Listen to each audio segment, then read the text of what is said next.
What's up, everyone? Welcome to this day in Philly sports history for May 19th, 2025. I'm your host, Jim Montgomery. Welcome to a Monday edition of the podcast.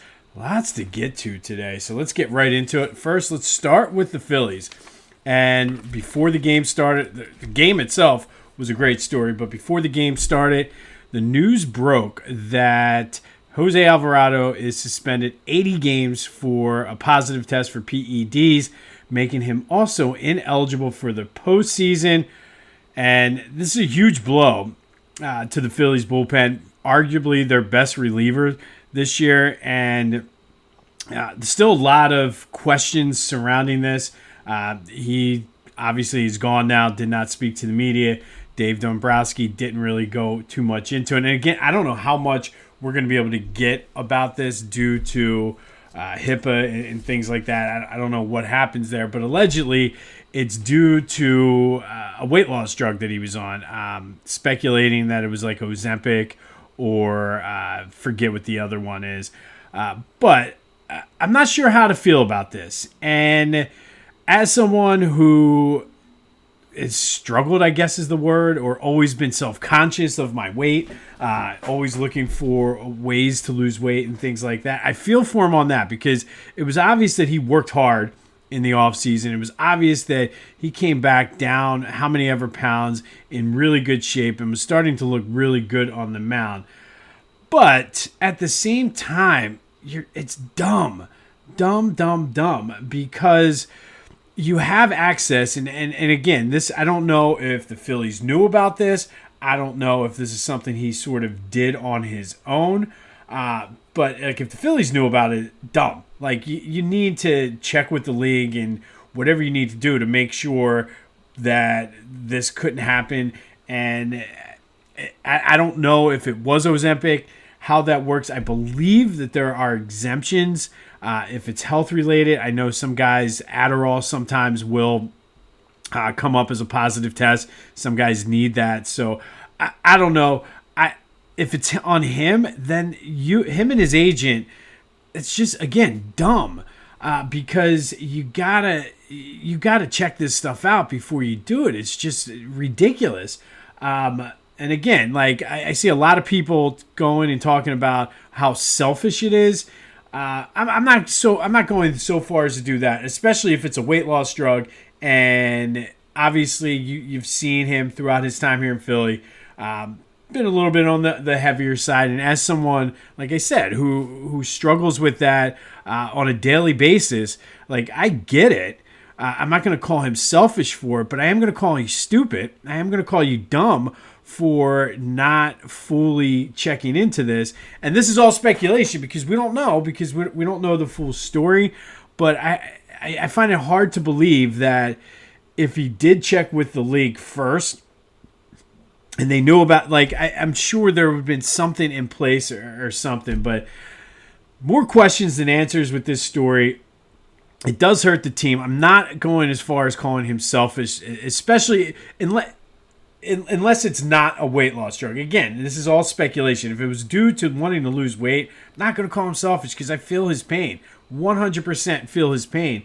But it doesn't mean he's not stupid.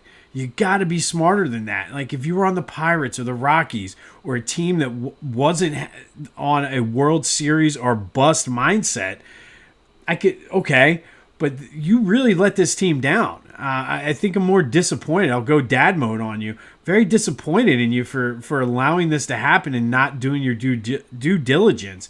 So now the bullpen has to really step up. I'm sure there's going to be an arm at it. The fact that Aaron Nola is still out kind of makes things complicated and muddied.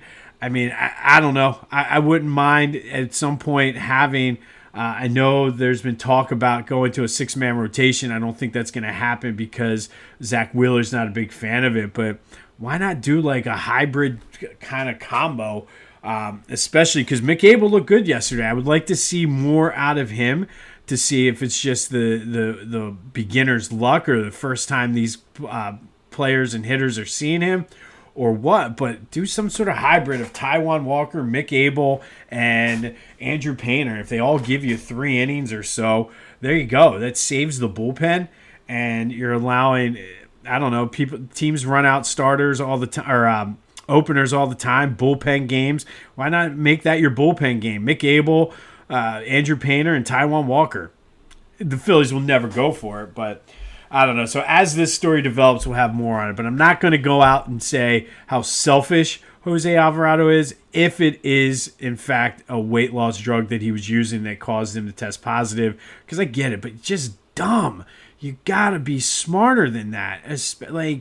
Again, I put this on his agent, his management team, for not knowing. Put this on the Phillies for not keeping tabs. It's ridiculous. But I mentioned Mick Abel, and what a debut for Mick Abel yesterday. I was trying to say, what a pitcher's duel. And every now and then, everybody likes the long ball. Everybody likes the excitement, high scoring. This was an intense, fun game to watch. 1-0, Phils did win, completing the sweep. He went toe-to-toe with Mick Abel. And that was one of the options for the question of the day. A lot of folks just coming in saying they want to see what the kids got. But 6 innings, 5 hits, no runs, 9 strikeouts. The most strikeouts in a Phillies debut since Kurt Simmons did it back in, I think, was 1947. It was a fun game. Like I said, as fun as a 1-0 game could be. We've talked recently on this day about some of the 1-0 games the Phillies have been involved in, and they have not been as entertaining as this one was. But this was a good one. Came as advertised. Mick Abel on his way back now to the Lehigh Valley. I'm not sure if we'll see him again, whether this was an audition for the team, an audition to be traded. I know that the Alvarado thing definitely complicates things a lot now. But, I mean, Strom and Romano were great. They need to continue to be great now that there's no Jose. But we'll see what happens. They're back in action tonight. They're out in Colorado to take on the Rockies and then swing down to forget where they're playing. I think Santa Clara is where the A's are playing temporarily right now. So let's go on this road trip, take 5 out of 6, 4 out of 6, and come back home and then give Dombrowski some time to figure out what to do with the bullpen. But that does lead to today's question of the day. After his performance yesterday, what should the Phillies do with Mick Abel? I know he's going back to the Lehigh Valley, but does he have a future with this team? Is he a trade piece now? Let me know your thoughts. 267-495-8531. That's the Back to the Future voice and text line. 267-495-8531. Get that. Anything else Philly sports related off your chest. And we've seen this a lot where we kind of overvalue our prospects. I'm thinking specifically about Dom Brown. So if we can get something for him, maybe if it puts us closer. And I think that's the frustrating thing about the Alvarado thing, because they were still a bullpen piece short, even with Alvarado. So I feel as though essentially now you're two bull.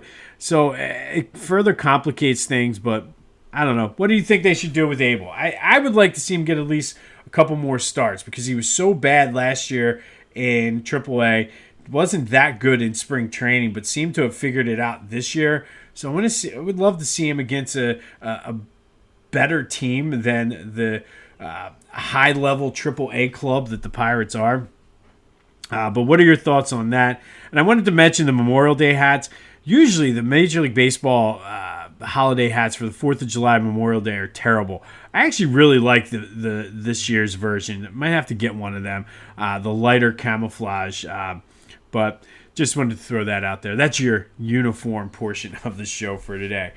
All right, and then yesterday's trivia question. We talked about Bobby Abreu, who's 4th on the Phillies' all-time leaders list in doubles.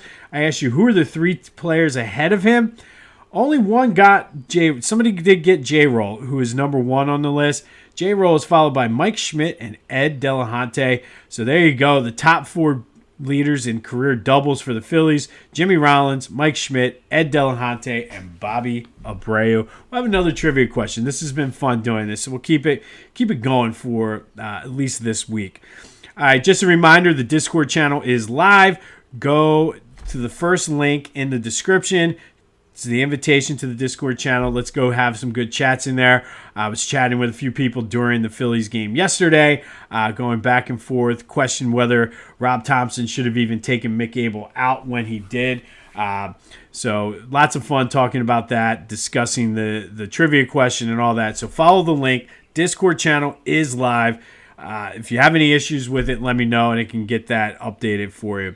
And then be sure to follow me on the rest of my social media, Jimbo_Mont on Twitter and TikTok, on Instagram at PhillyJimbo. Subscribe to the YouTube channel and continue to spread the word as we grow this thing. And don't forget highlights on my Facebook, LinkedIn, and all my social media of whatever we're talking about for the day. I've been mentioning this, but I'm going to mention again, baseball fans out there, specifically South Jersey, there is an open house at the South Jersey Baseball Hall of Fame on Wednesday night at 6:30 at the William G. Rohr Center at Camden County College. That is in Cherry Hill. Lots of great players are inducted into the South Jersey Hall of Fame, including Andrew Bailey, Raleigh Eastwick, Kid Gleason, Goose Goslin, Hank Greenberg, Mike Trout, and of course, our old pal, Walter French. Thank you to Lenny Wagner for passing that along. Go buy Lenny Wagner's book, Playing with the Best, One Man's Journey Through the Golden Age of Sports. And then I mentioned last week, it was a big deal. We joined the Clashing Conferences Sports Fan Network, and with that opens up many opportunities and things for the podcast, including meeting some new sponsors. I mentioned this late last week. We are going to kind of be working with them, but Lotwin.com, they make custom hype chains. So you've seen everybody with these hype chains, but these things are awesome. You give them, work with them, give them your photos, whatever, their logo, and they'll get it done for you. And these things are great for little league teams, high school teams, even, I mean, the pools are all going to start opening up this weekend, and with that comes swimming and diving teams. These would be great for a swim team, for if you get a personal best, whatever. Our pool's the Shark, so I'm thinking like a nice Fort Washington Shark to put around your neck. But like I said, great for fantasy football. You could do these for groomsmen gift. Just, I mean, they're incredible. The artwork over there and what they can do for these hype chains is just amazing. So go to lotwin.com, LOTWIN.com, and then use the promo code TCCPOD to take 10% off your order. Lotwin.com, TCCPOD for 10% off of your order. All the information is in the description. All right. Kudos to the Eagles, who raised $10 million or over $10 million over the weekend at the Autism Challenge, shattered their record. And to me, the whole autism awareness and autism acceptance movement is, as someone who's in education, it's very important. I work with students all the time who are living with autism. I know people in my personal life, and it's good to just bring the acceptance of this and take the stigma away from it. And the Eagles certainly are doing their part, raising over $10 million in their Autism Challenge. And to me, this is why they are the gold standard in the NFL.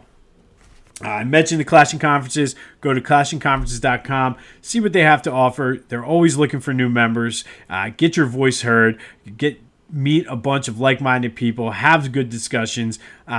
As a part of the network now, I am in their Discord channel as well. Lots of great dudes, very different viewpoints. Always a good time chatting. And then be sure to check out their podcast wherever you get your podcasts, as well as on YouTube.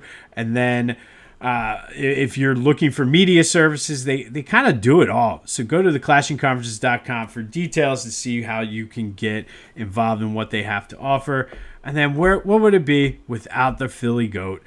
You got to go to Philly Goat. Father's Day is coming up. And obviously, everybody puts all their effort into Mother's Day, and rightfully so. And as a dad, sometimes we get the short end of the stick. But do yourself, do your dad, do your uncle, your brother, whoever, do them a favor. Go to Philly Goat. Get their Father's Day gift from there. All kinds of great Father's Day's gift. I'm telling you, those rocks glasses are amazing with the Philly Fanatic logo. Get them a t-shirt, some slides.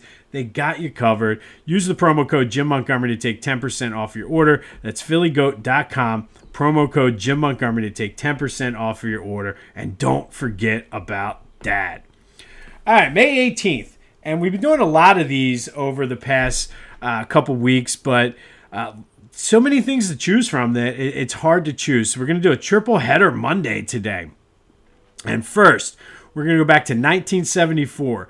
And on this day in 1974, the Flyers beat the Bruins 1-0 on a first period Rick McLeish power play goal in Game 6 of the Stanley Cup Final.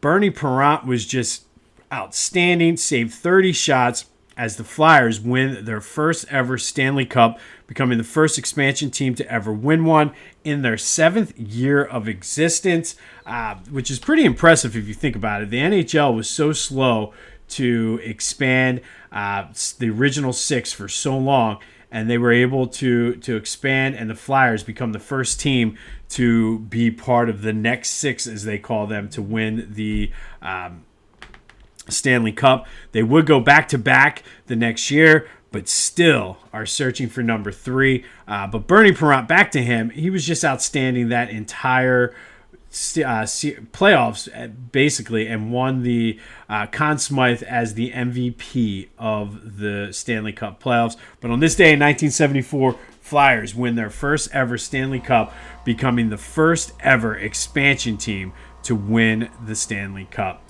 5 years later, in 1979, the Phillies would lose to the Expos 10-5. And why am I talking about a random game?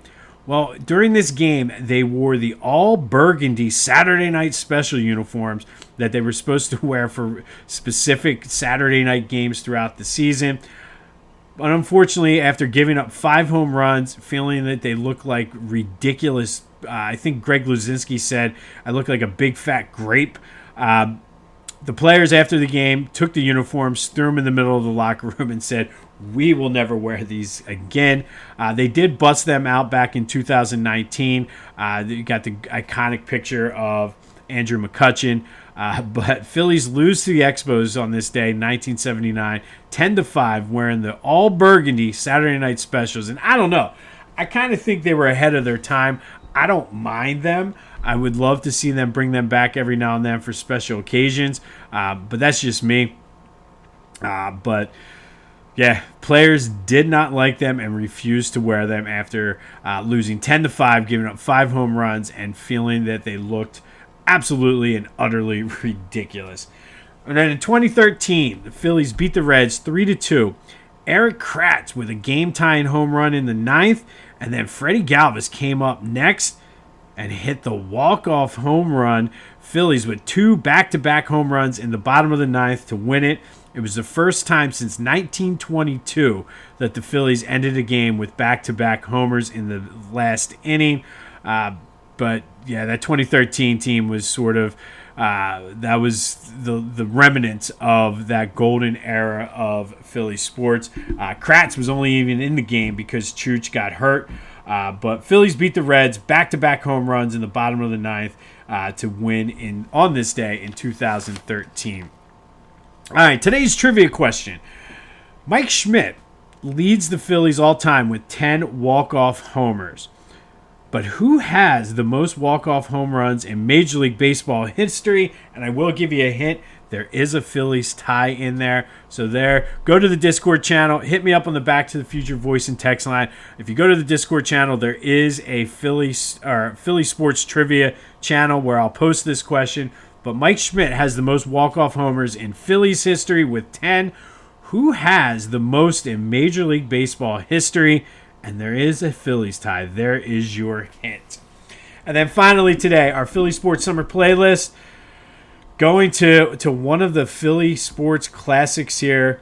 Eye of the Tiger by Survivor. Released in 1982. It was the theme song for Rocky III. Gotta have that Eye of the Tiger, Rock. Apollo Creed took him out to California to train. You have the awkward high five on the beach. But Eye of the Tiger spent 6 weeks at number 1 on the Billboard Hot 100, 15 weeks in the top 10 altogether. It was a Song of the Year nominee. It was also nominated for an Academy Award for Song of the Year. And truthfully, Eye of the Tiger is a Philly staple. Go to any game, somehow, some way, you will hear Eye of the Tiger. And again, nothing gets the party pumped up and started. We already had Gonna Fly Now. Go Gonna Fly Now right into Eye of the Tiger. You'll be ready to take on whatever challenges your summer brings. Bonus song. I'm going to stick in the Rocky franchise because, truthfully, Rocky and Philly sports go hand in hand. But we're going to go Hearts on Fire, which is the training montage scene, the song they play in the background for Rocky IV when he's getting ready to fight Drago. And everybody knows the ending when he's standing up on top of the mountain and he's like, Drago! So there you go. Hearts on Fire by John Cafferty is today's bonus song, but Eye of the Tiger is our Philly Sports Summer Playlist song. I got a nice little list going. I've been adding these to Spotify, so at the end of the month, I will share them out. But there are your songs for today's Philly Sports Playlist. On this day in 2013, Phillies hit 2 home runs in the bottom of the 9th to beat the Reds 3-2. 1979, it was the infamous Saturday Night Special all burgundy jerseys that were a flop, which I'm telling you, I think they were ahead of their time. If they came out with them now, I think that would be a big seller. I'd buy a jersey or a T-shirt, whatever, a jersey. And then in 1974, the Flyers beat the Bruins 1-0 to win their first ever Stanley Cup, becoming the first expansion team to win it. Bernie Parent wins the Conn Smythe. We'll have more on the Jose Alvarado situation as it develops. Let me know your thoughts on what the Eagles or the Phillies should do with Mick Abel. I mean, I would like to see him. I don't know where he'll fit in. Maybe if you're going to keep Taiwan and be forced to put Taiwan in the bullpen, you can still do it. Move Taiwan to the bull or keep Taiwan in the bullpen. Let Mick get another start. I don't know. 267-495-8531. Let me know your thoughts on that. That is today's question of the day. Be sure to let me know who's the Major League Baseball leader in walk-off home runs. And there is a Phillies connection there. All right, this has been This Day in Philly Sports History for May 19th, 2025. My name's Jim Montgomery. Go enjoy your Monday. And until next time, I'll see you when I see you.